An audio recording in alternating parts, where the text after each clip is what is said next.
Now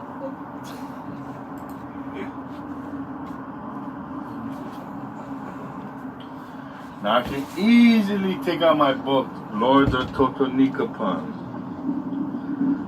and show you this a form of this from another book. Let's read this. This is the Book of Beginnings at page 262. Perfected where dwelt the 12 kings who presided over this region of the west. As Shu and Anha in Egyptian mythology, and Moses and Joshua conducted their people with solar orb round the circle of signs, overcoming the opposing powers postulated by the early men. So in the Toltec mythology, now where's the Toltecs from? The Toltecs is from Central America, alright? The Toltec mythology, Huamatsin and Quetzalcoatl conducted their people through the pilgrimage and wandering recorded in their picture writings, okay? So like an Exodus.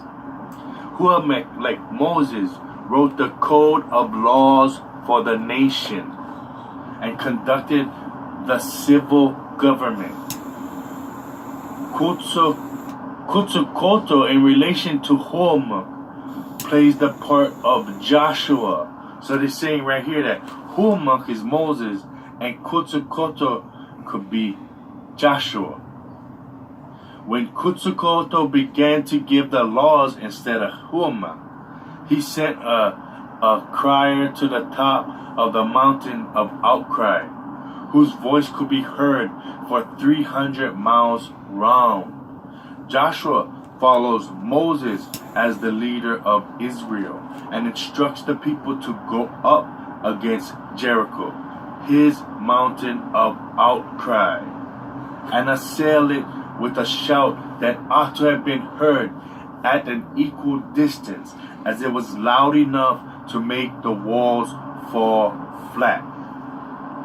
The old red land, Palan, was the name of the original home in the north from which the Toltecs migrated. Now where was this which the Europeans stated these things, Blythe in California was in the north, right?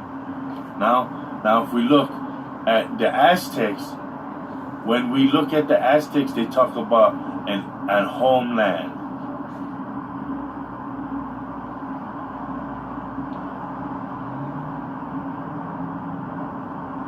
And if I do find, called Aztlan, right? Aztlan would be the Four Corners region in the North America, where Utah and all these, in the Utah region.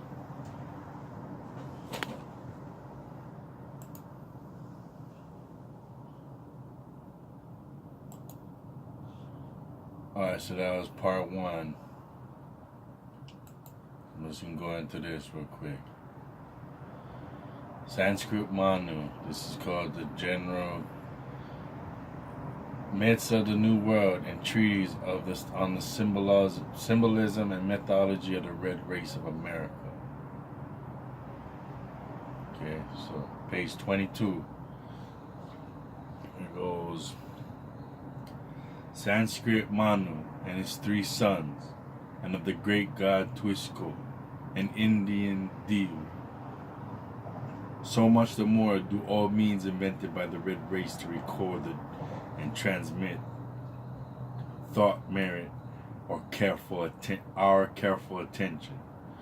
Few and feeble they seem to us, mainly shifts to aid the memory of some such perhaps. Not a single tribe was destitute. The tattoo marks on the warrior breast, his strings of grisly scalps, the bear's claws around his neck, were not only trophies of his prowess, but records of his exploits, and to contemplate mine contained the rudiments of the benefits the beneficent arts of letters. Did he draw in rude outline on his skin tent figures of men transfixed with arrows, as many as he had slain enemies? His education was rapidly advancing. He had mastered the element of picture, writing, beyond which hardly the wisest of his race progress. Figures of the natural objects connected by the symbols, having fixed meanings, make up the whole of this art. The relative frequency of the letters marks its advancement from a merely figurative to an ideographic notation. On what principle of mental association? A given sign was adopted to express a certain idea. Why? For instance, on the Chippewa scrolls, a circle means spirits, and a horned snake life. It is often hard to guess. The difficulty grows when we find that to the initiated, the same sign calls up quite different ideas, as the subject of the writer varies from war to love, and from the chase to religion. The connection is generally beyond the power of divination, and the key to ideographic writing, once lost, can never be recovered. The number of such arbitrary characters in the Chippewa notation is said to be over 200. But if the distinction between a figure and a symbol were rigidly applied, it would be much reduced. This kind of writing, if it deserves the name, was commonly throughout the continent, and many specimens of it, scratched on the plain surfaces of stone, have been preserved to this present day. Such is the once celebrated inscription on Dighton Rock, Massachusetts, long supposed to be the record of the Northmen of Vinland. Such are those marks, the faces of the cliffs which overhang the waters of the Orinoco. And we know the Orinoco feeds all of that land with water. And those that in Oregon, Peru, and La Plata have been subject of much curious speculation. They all alike the mute epitaphs of vanished generations. I would it could be said that in favorable contrast to all ignorance of this inscriptions is all comprehension of the highly wrought pictography of the Newhalls Aztecs. No nation ever reduced its more to a system. It was in constant use in the daily transactions of life. They manufactured for writing purposes a thick, coarse paper from the leaves of agave plant by the process of maceration and pressure. An Aztec book closely resembles one of our quarto volumes. It is made of a single sheet, 12 to 15 inches wide, and often 60 or 70 feet long, and is not rolled, but folded either in squares or zigzags, in such a manner that on opening it there are 2 pages exposed to view. Thin wooden boards are fastened to each of the outer leaves, so that the whole presents at neat an appearance, remarks Peter Martyr, as if it had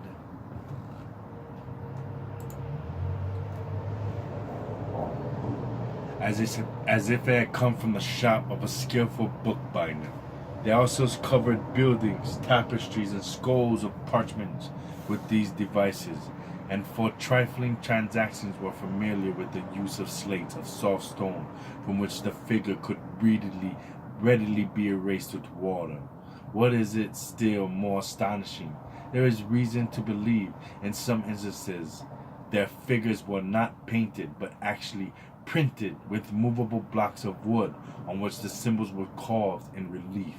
Through this was probable combined to those intended for ornament only. You hear that? Printable, printed. They created prints way before we thought. In these records, we discern something higher than a mere symbolic notation. They contain the germ of a phonetic alphabet, or represent sounds of spoken languages. The symbol is often not connected with the idea, but with the word. The mode in which this is done corresponds precisely to that of the rebus. It is a simple method readily suggesting itself in the Middle Ages. It was much in vogue in Europe for the same purposes for which it was chiefly employed in Mexico at the same time. The writing of proper names, for example, the English family Bolton was known in heraldry by a ton transfixed by a bolt, precisely so that the Mexican emperor Executor in mention in the Aztec's manuscript under the figure of the serpent Cotl, pierced by the obsidian knife Ixtla, a Moctezuma by a mousetrap Motley, an example Cuautla, a lancet Zo, and a hand Meta, as a syllable could be expressed by any object whose name commenced with it. As few words can be given the form of the rebus without some change, as the figures sometimes represent their full phonetic value, sometimes only that of their initial sound, and as a universal the attention of the artist was directed less to the sound than to the idea.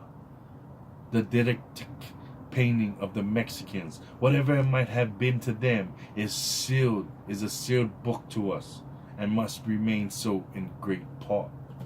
Moreover, in many instances, it is undetermined whether it should be read from the first to the last page or vice versa. So he's saying that sometimes you're supposed to read the book from right to left, right? Didn't we read right to left and then started left to right? Whether from right to left or from left to right, from bottom to top or from top to bottom, around the edges of the paper toward the center, or each line in the opposite direction from the preceding one. There are good authorities for all these methods, and they may all be correct, for there is no evidence that any fixed rule had been laid down in this respect. And look, that could be good for like keeping secrets. You got all these different writing implemented so that one person would see it as gibberish but did not know the formula. There's a formula. And does it read around? Does it skip lines? Or did you write from right to left or left to right? Immense masses of such documents were stored in the archives of ancient Mexico. The historian Torquemada asserts that 5 cities alone yielded to the Spanish governor on one requisition no less than 16,000 volumes of scrolls. Now what do they say when they say they conquered Jerusalem and they conquered Alexandria? What do they say? Oh, 16s and thousands of scrolls, and they took what scrolls they will and they wrote. Huh? Every leaf was destroyed. Indeed, so thorough and wholesale was the destruction of these memorials, now so precious in our eyes that very few remain to wit the wits of antiquaries.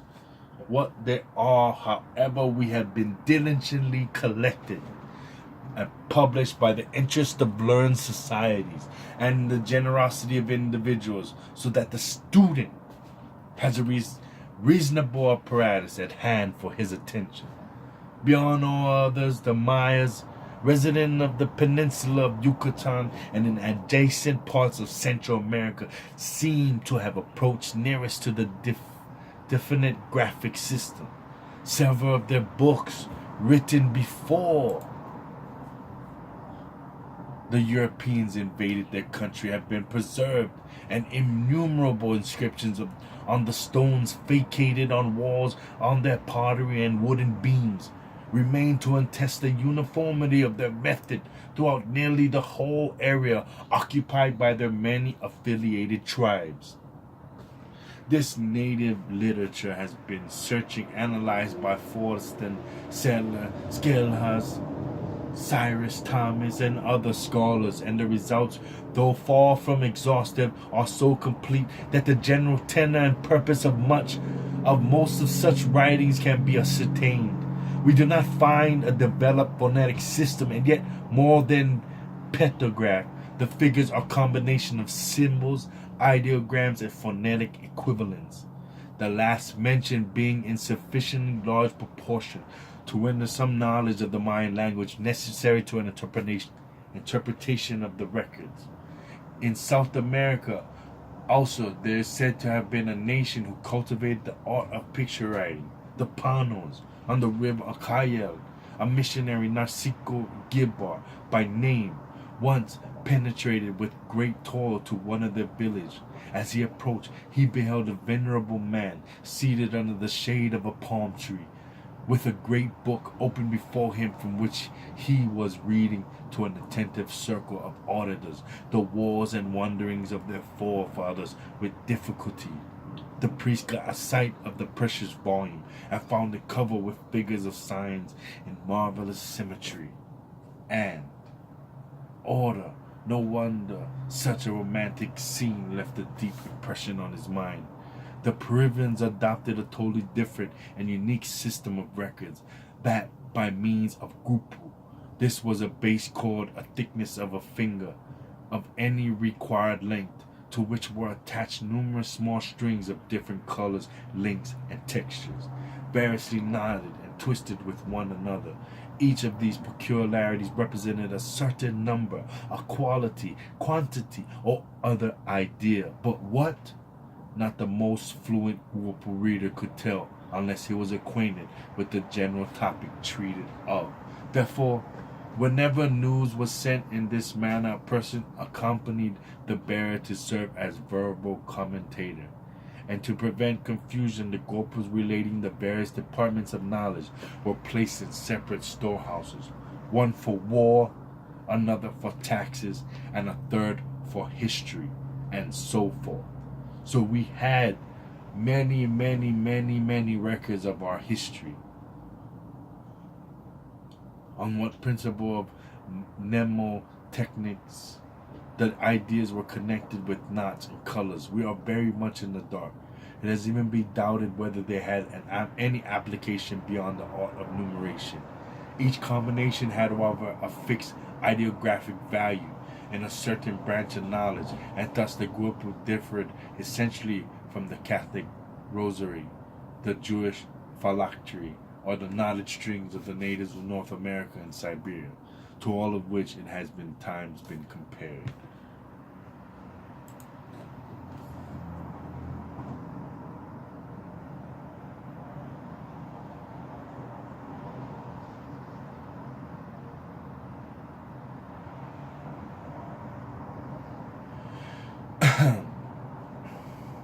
The wampum used by the tribes of the North Atlantic coast was in many respects analogous to the grupo. In early times, it was composed chiefly of bits of wood or shell of equal size but different colors. These were hung on strings, which were woven into belts and bands.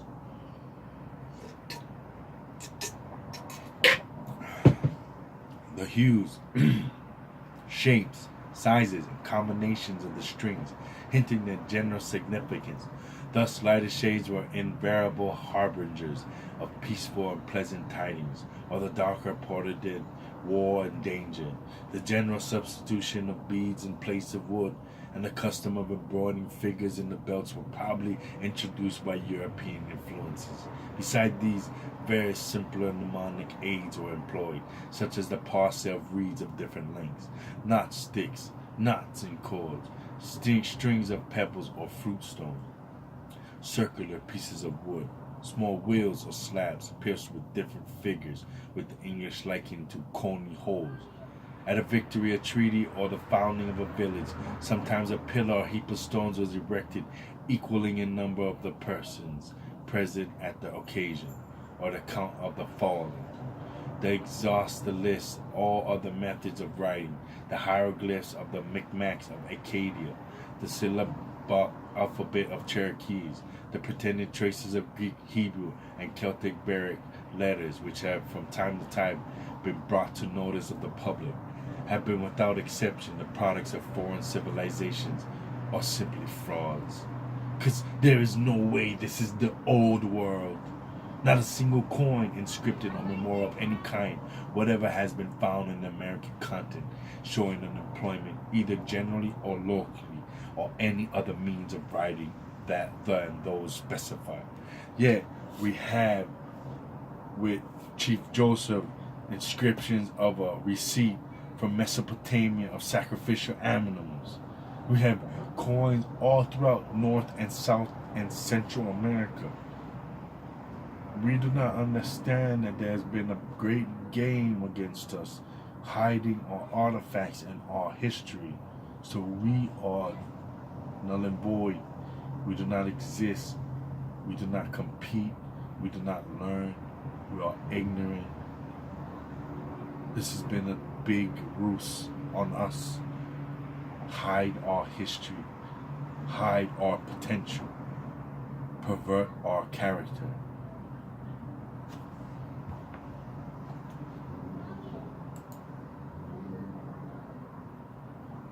So I gotta go, but I'm gonna get into this book after. Alright, peeps.